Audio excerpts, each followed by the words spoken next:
गलवान घाटी पर चीन के दावे पर भारत ने कड़ा जवाब दिया है। भारत के विदेश मंत्रालय ने दो टूक शब्दों में चीन को समझा दिया है कि गलवान घाटी ऐतिहासिक रूप से भारत की है और इस पर चीन का मौजूदा दावा पूरी तरह से गलत है। भारतीय विदेश मंत्रालय ने चीन के विदेश मंत्रालय को साफ साफ शब्दों में बता दिया है कि भारतीय सेना ने कभी एलएसी पार नहीं की और जो भी निर्माण कार्य किए गए हैं अपनी सीमा में हुए।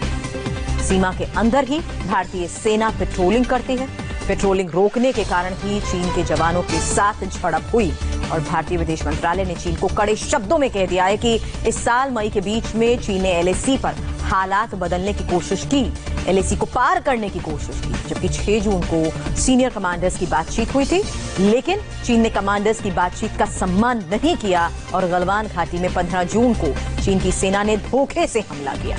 भारत ने यह बयान तब दिया है जब चीन ने पूरे गलवान घाटी पर अपने कब्जे का दावा किया है।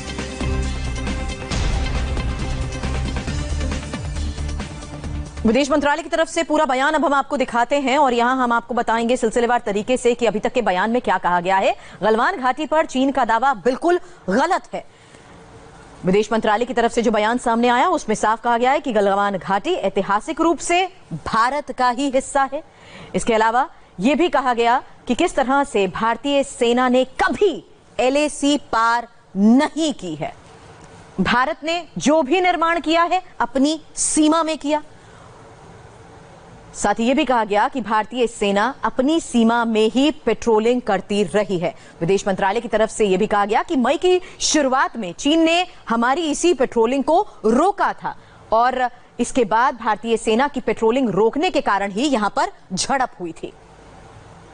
मई के बीच में चीन ने हालात बदलने की पूरी कोशिश की थी। हालांकि वेस्टर्न सेक्टर में चीन ने एलएसी पार करने की भी कोशिश की थी और साथ ही यह भी महत्वपूर्ण कि किस तरह से 6 जून को तनाव पर सीनियर कमांडर्स के बीच अहम बातचीत हुई, बावजूद इसके कमांडर्स की बातचीत का सम्मान नहीं किया गया और 15 जून को चीन की सेना हिंसक हो गई। तो हमने आपको बताया अब विदेश मंत्रालय की तरफ से दो टूक शब्दों में किस तरह से बात स्पष्ट कर दी गई है। छोटे से ब्रेक के लिए हमें यहां पर रुकना है। बड़ी खबर पर आगे भी आपको अपडेट करते रहेंगे। साथ ही ब्रेक के बाद देखिए वायरल खबरों की हकीकत। लेकिन ब्रेक से पहले आपको बता दें 7:45 पर जरूर देखिए कोरोना वायरस पर इस वक्त की 100 बड़ी खबरें कोरोना 100।